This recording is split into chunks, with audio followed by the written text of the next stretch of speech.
to what you've been studying, so maybe it'll be helpful that you get to learn about next.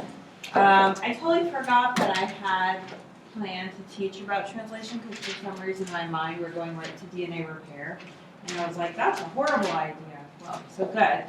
We're not going straight to DNA repair. Okay, so exams this week, if you don't know that, good luck. The Gene Expression Project, you should have a solid topic, hypothesis, and aims. Most everyone does. I believe I've gotten some emails over the weekend from people who still needed feedback from me. If you haven't heard back from me, it means either you're fine or I haven't gotten to you yet, so I'll get there. Due next week, a short presentation, meaning like 5 slides, one for your hypothesis, one for your aims, and then you go through your aims. Kind of like converting your proposal to a very, very short presentation. And minimal text on slides, please. If you stand there and you read from your slides or your notes or don't see prepared, I will take points out for like full on, like if every single slide looks like this. Because you guys don't like that either, right? Who loves when professors just read from their slides? Who hates it? Okay, good. Proposals due in recitation. The page numbers that you have in your handout about the project, they are not page requirements, they are page limits. By no means become flowery so you can hit 5 pages or whatever I put down there. They're limits. I do not want to read tons and tons of stuff just for the sake of filling my brain with stuff. I want to read content, like real content. So do not try to get fancy to fill pages. Okay, on to translation. So this is from the Nobel Prize website, this picture. I love it because it really shows the whole thing. And all the main points in one picture. And if you go on the website, you can click on each one and it'll go into the detail about it, so you should check it out. Right, so you've got RNA, and then you've got the ribosome binding, and then it brings in the first methionine, and then you get elongation where all the other amino acids are added on. It shows the tRNA that's bringing in the amino acids, and then it shows termination with the stop codon. Nice, right? Okay. Okay, so I guess we'll start with an animation, which probably won't have any volume because I still haven't figured out how to make my laptop feed into the audio. But let's give it a try. And let's see. And you'll have it, so you can look at it on your own too. So this is just the basic process. You guys have seen it 30 times, but it's nice to start with a movie, right? Who likes to start a Monday with a movie? Okay, that's what I thought. Prokaryotic cells, translation is initiated by formation of an initiation complex consisting of the 30S ribosomal subunit, formal methionine tRNA, and messenger RNA. Cells. And you're the seeing 50S ribosomal subunit then joins the complex. Proteins called initiation factors are also involved, but are not shown. The 70S ribosome has 2 sites to which transfer RNA carrying amino acids combine. One is called the peptide or P site, and the other is called the acceptor or A site. There is also a third site called the exit or E site, where transfer RNAs are released. The initiating transfer RNA carrying formal methionine binds to the P site. A transfer RNA that recognizes the next codon and carries the second amino acid then moves into the A site. This should all be like, the formal methionine carried by the transfer RNA in the P site is then joined to the amino acid carried by the transfer RNA that just entered the A site by a peptide bond. The ribosome now advances a distance of 1 codon, and the transfer RNA that carried the formal methionine is released at the E site. A transfer RNA carrying the next amino acid now moves into the A site, where the anticodon on the transfer RNA matches the codon on the messenger RNA. You want to The understand ribosome shifts down by a distance of 1 matches the codon. codon on the RNA. As the shift occurs, the 2 amino acids on the transfer RNA in the P site are transferred to the new amino acid, and the second transfer RNA is released from the E site. The ribosome continues to move along the messenger RNA, and new amino acids are added to the growing polypeptide chain. And so then just one at a time, they each enter the acceptor site. Elongation of the polypeptide is terminated when a stop codon moves into the A site. A stop codon does not specify an amino acid and does not have a corresponding transfer RNA. The ribosome dissociates into the 30S and 50S subunits, and the messenger RNA and protein are released. Okay.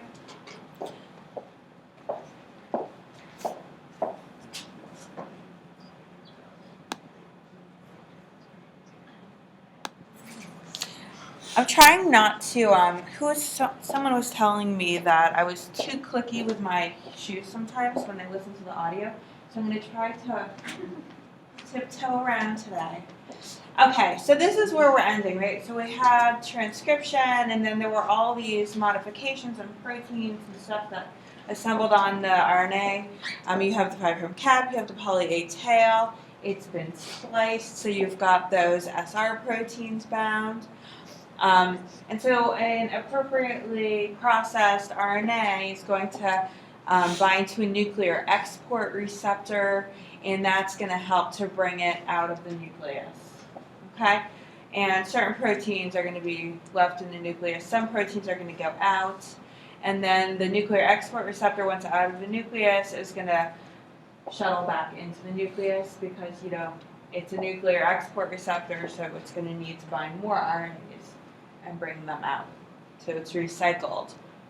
And then once the RNA is outside of the nucleus, there's removal of your cap binding protein, and these initiation factors bind to the RNA, and it forms this loop structure, and that's how translation actually occurs on this circularized RNA.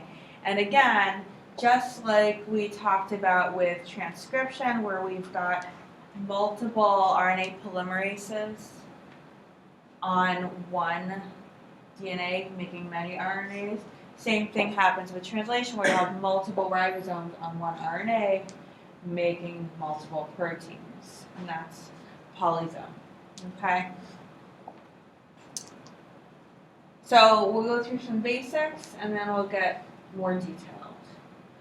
Okay, so tRNA is what's linking the mRNA sequence with the amino acid sequence. You can say that's the real translator, right?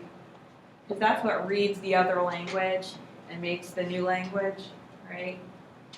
And it's just the ribosome is kind of like the machine in which the translation happens. It's a way to think about it, right? So you've got the codons, every 3 bases that are recognized specifically by tRNAs and bring in the amino acids. And then the ribosome is what holds those tRNAs in the right orientation and helps them to line up in the right place and helps with translation. No ribosomes, no translation.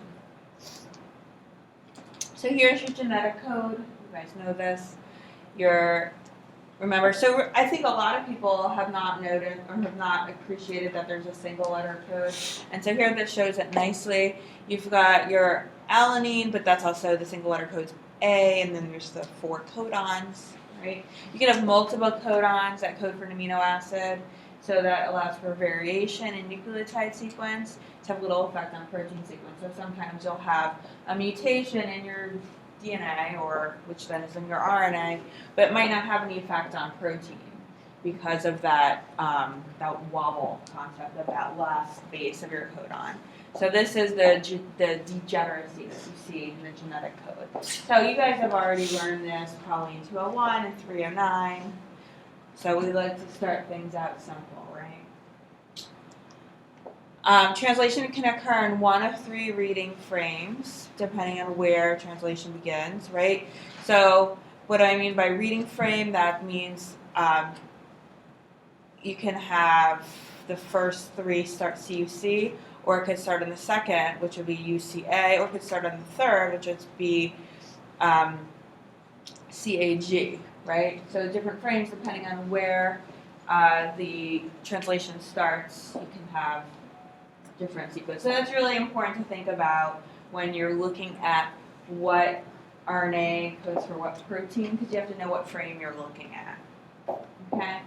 And you can actually think of it as 6 if you also think of it as the reverse complement, but we won't make things too complicated right now.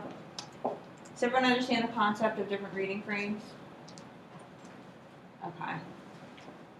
So that's how you can get a frame shift, right? If one new base is inserted or a base is deleted, it's going to shift the whole frame, and that's a really bad kind of mutation because it encodes for completely different proteins.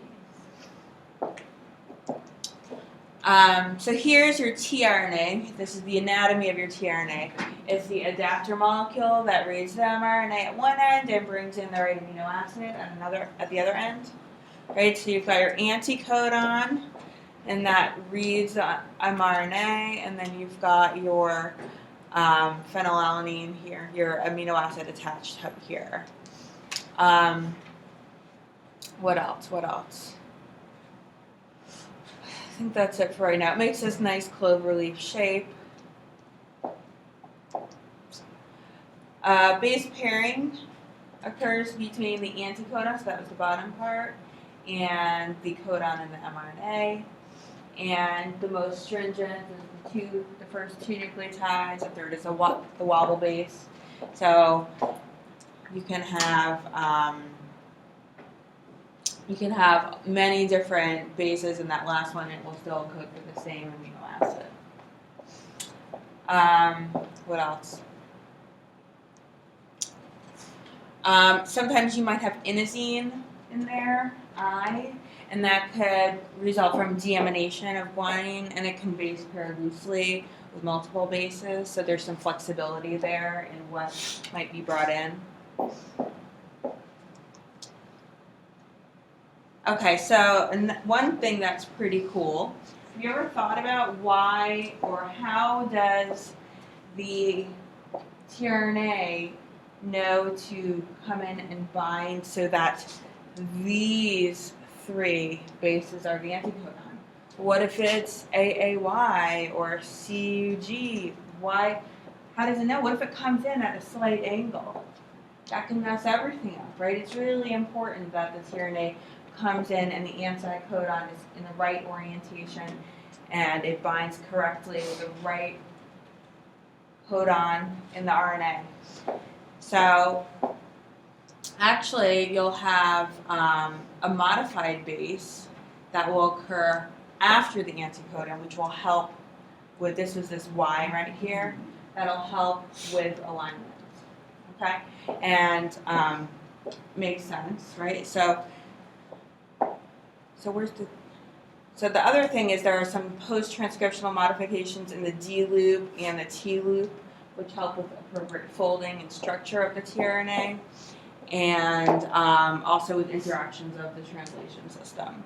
So the tRNA is more than just it brings in an amino acid. Well, that's really what it does, but there are a lot of things to think about in terms of the tRNA, because if something goes wrong with the tRNA, then something goes very wrong with your protein, and if you don't get the right protein, then that's bad for the cell, right? Because proteins do everything.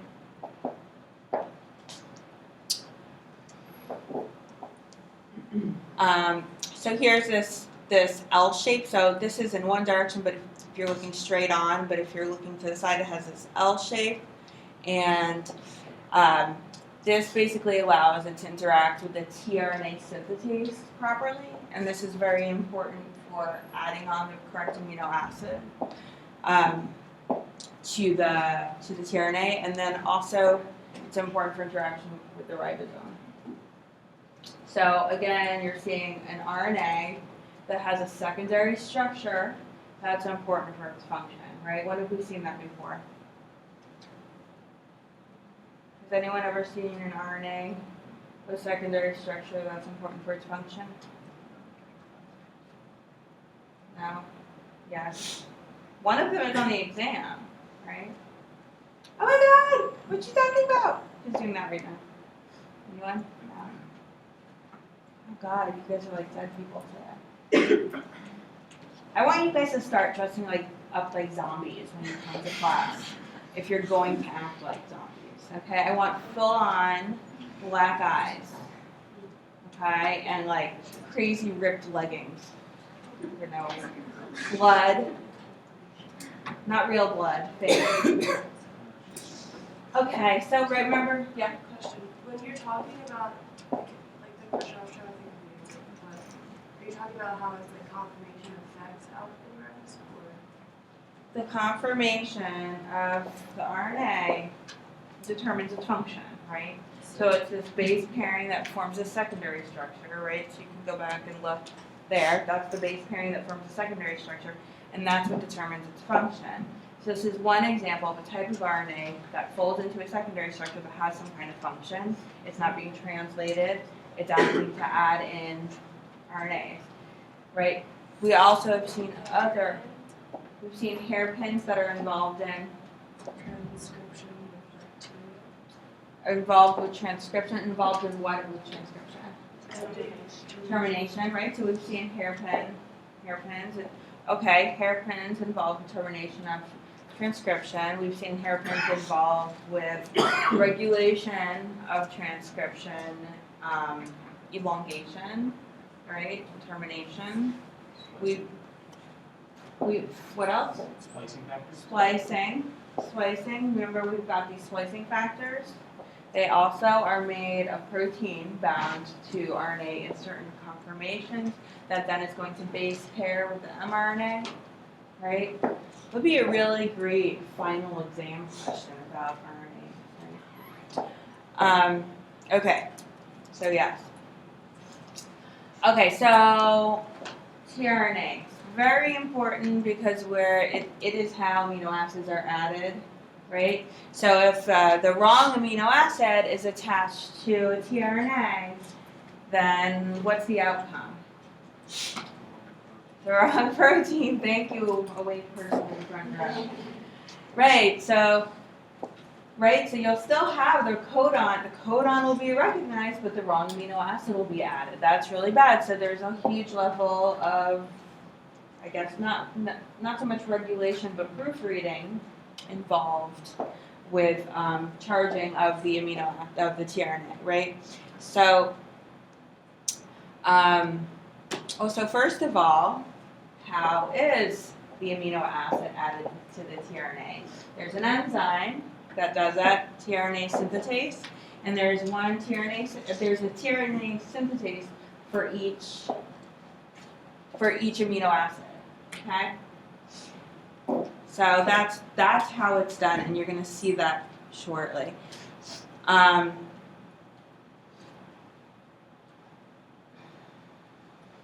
Right. Okay, so let's go through the editing. Right. So there has to be some form of editing to remove the wrong amino acid if it's added to a tRNA.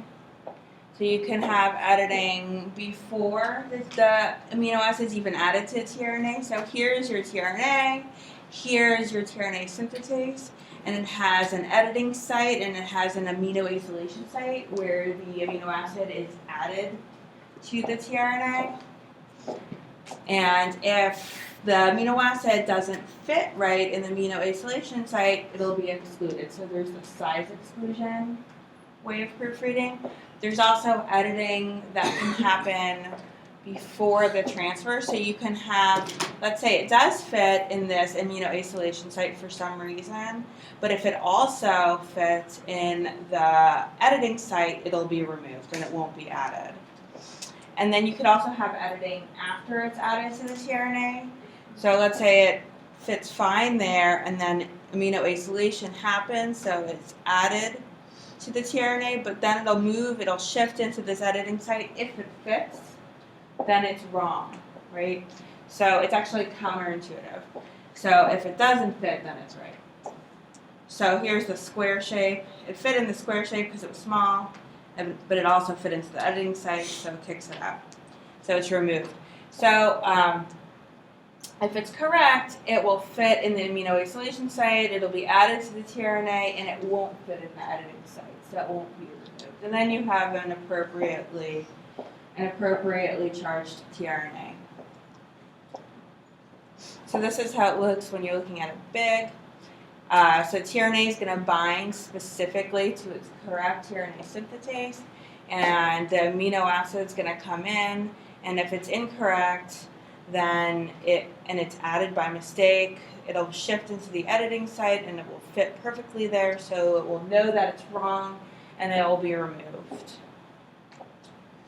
Why is this important? Because we don't want to add the wrong amino acid to the wrong tRNA, because then we get a messed up protein and then we die. We all die. Everyone's dead. God. See, this is the one bad thing about giving exams in recitation. It's totally like, there's no one in class and there's like the people who come are zombified. Okay, who had an exciting weekend? Is that why everyone's zombified? Okay, hands in the air. Very good. Did I have an exciting weekend? My daughter woke up puking yesterday. I don't know that I'd say that's exciting. What's exciting is that she's old enough now to make it to the toilet. It's much better than the old days where they're like playing like these bobbleheads walking around and then like projectile vomit flies out and you're like, great. Where's the Lysol? Anyways, okay. So there were two mechanisms we talked about just now for ensuring fidelity of amino acid addition. One is the ability of it to fit in the activation site, and the other is the ability of it not to fit in the editing site. So you have the size exclusion that can occur before the amino acid's even added to the tRNA because it won't fit into the activation site. And then you could have after it's added to the tRNA, let's say so it fit in the activation site and it's added on to the tRNA, it'll then still shift into the editing site. So there's a second point where it can be removed. So if it fits right into the editing site, the amino acid is hydrolyzed from the tRNA. So it's removed and then you can try again. Okay? So there's another mechanism for ensuring fidelity. So one is whether or not the tRNA, the correct amino acid is added to the tRNA. But then the correct tRNA needs to be recognized by the correct amino acyl tRNA synthetase, right? So if the correct enzyme is recognized, the correct tRNA is recognized by the correct enzyme, that's another mechanism for ensuring fidelity. And the sequence of the amino acid acceptor arm, so let's go back up here and look at this pretty picture. So this part up here, that's the amino acid acceptor arm. That sequence is actually recognized by the enzyme. And also the anticodon's recognized. So there's 2 points of the tRNA that are going to bind to the amino acyl tRNA synthetase. Okay, so the amino acids are added to the C-terminal end of the polypeptide chain. Right, remember we start translation. When we look at protein, it's N-terminus is where your start, and C-terminus is where your stop codons are, right? So amino acids are added to the C-terminus of the polypeptide chain. Here's your first amino acid, your second amino acid, your third amino acid, right? So your fourth one is coming in here, and there's gonna be a peptide bond that's gonna form between here and here. And when that peptide bond forms, this one's released, and this can go away, okay? So here you can see it's formed, and now this has an OH group attached rather than its amino acid, and it can go away. And so that would be in the exit site, right? So here you've got, if you can imagine how this looks inside your ribosome, you would have, this is in your P site, this is in your A site, that's your acceptor site, so that's coming in, and once that peptide bond is made, everything kind of shifts, and this is now the exit site, it can leave. Okay? How are we doing? Any questions, any thoughts? Everyone having fun? Yeah.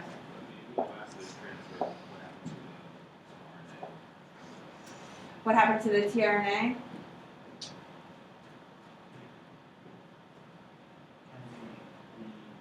So right now I'm going in my head between it gets recycled and it doesn't. I don't know why it wouldn't get recycled. Well, yeah, because all that's happened is now you've got an uncharged tRNA cell. So so why wouldn't it be able to recognize? I don't know. So, but I was going back and forth. That's why I paused, because it's going back and forth in my mind. Is there any reason it wouldn't be recycled?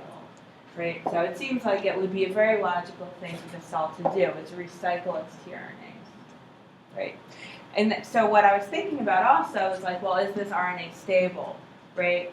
Because an unstable RNA will be rapidly degraded, but RNAs that have secondary structure are much more stable than just kind of a single-stranded RNA. Will it maintain the same secondary structure without the amino acid attachment? Well, look at it and you tell me. Right? So really, what's the secondary structure dependent upon? Right, so it's base pairing between the RNA that determines the secondary structure. The amino acid is kind of not involved, but that's a good question. Okay, so ribosomes, so we were talking about tRNA. tRNAs have to be organized somehow. They're organized within the ribosome, right? Our ribosomes can be found in the cytoplasm, free and ER associated. Anyone who's taken cell biology knows this in gory detail, probably, right? So, does anyone know what kind of proteins are translated in the cytoplasm and what might be translated associated with the ER? Anyone who I've had before better be hiding their faces. Okay, go ahead. Free ribosomes will translate cytosolic proteins, ones that stay in the cytoplasm, while the ones that are associated with the ER will either be staying in the ER or transmembrane proteins or secreted. Okay, so you've mostly got it. The free ribosomes in cytoplasm are cytoplasmic proteins, and the ER-associated ribosomes are translating proteins that are either resident proteins of the ER or part of the secretory pathway, meaning it's going to be transmembrane protein or secreted out of the cell. Yes, and so one thing that I'm waiting to hear from someone, what is the fate of these cytoplasmic proteins? Could it be going somewhere else, or do they just float in the cytoplasm?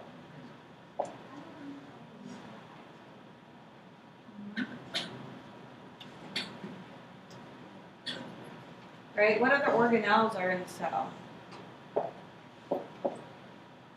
Other than the ER, right?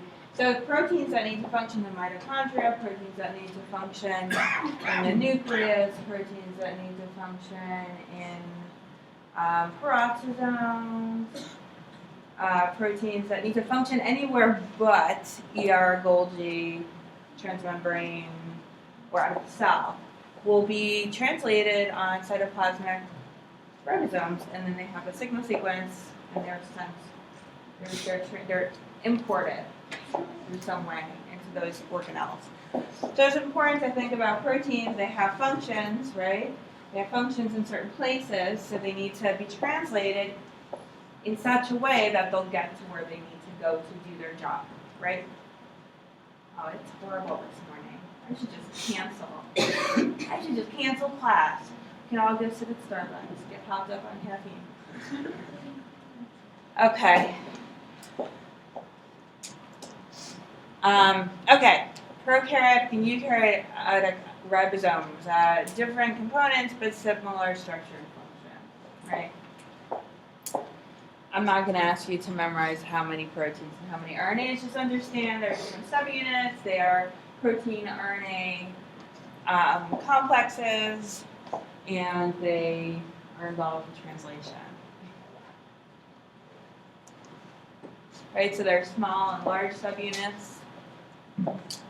The small subunits involved with matching the tRNAs with codons and RNA, and the large subunit catalyzes the formation of peptide bonds. So there are certain tRNA binding sites within the ribosome, right? So we talked about the E site, the P site, and the A site. And so you can kind of see right here, looking at it, and here's the large subunit, here's the small subunit, they have these certain binding sites. Again, you should have no problem remembering what these sites do because the word is there. Someone came to see me the other day, and we were going over an exam, and they got the question wrong, and I said, well, what does this stand for? And as soon as they remembered what the word stood for, they totally knew the function of the protein, which they had gotten wrong on the exam. So I want to extend that advice to everyone. Don't just memorize P site. Remember peptidyl sites, you know that's where the peptide bond is made, right? E site, that's where the tRNA is exiting from.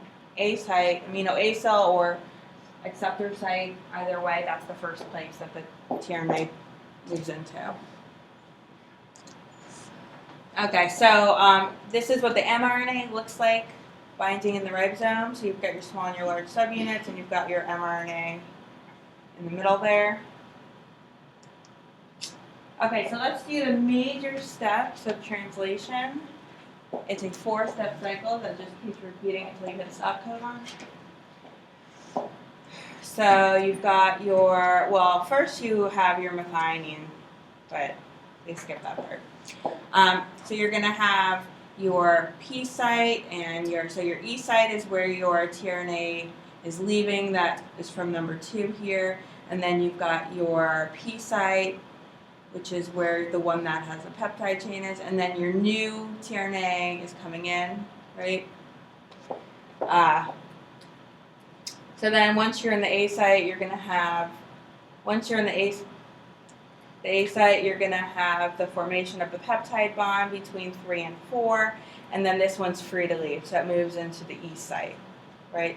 So then the whole thing moves over, and then number 3 can leave. The peptide bond formation is catalyzed by a peptidyl transferase that's in the large ribosomal subunit.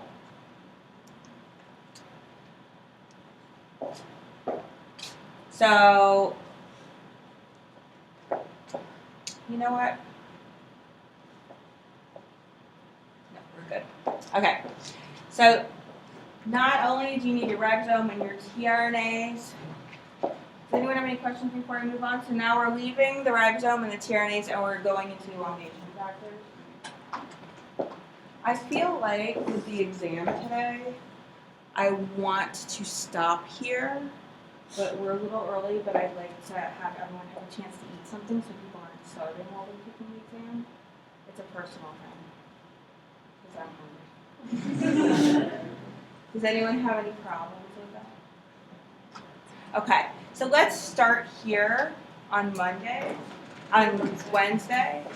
and so eat something. And those of you who are taking the exam today, let me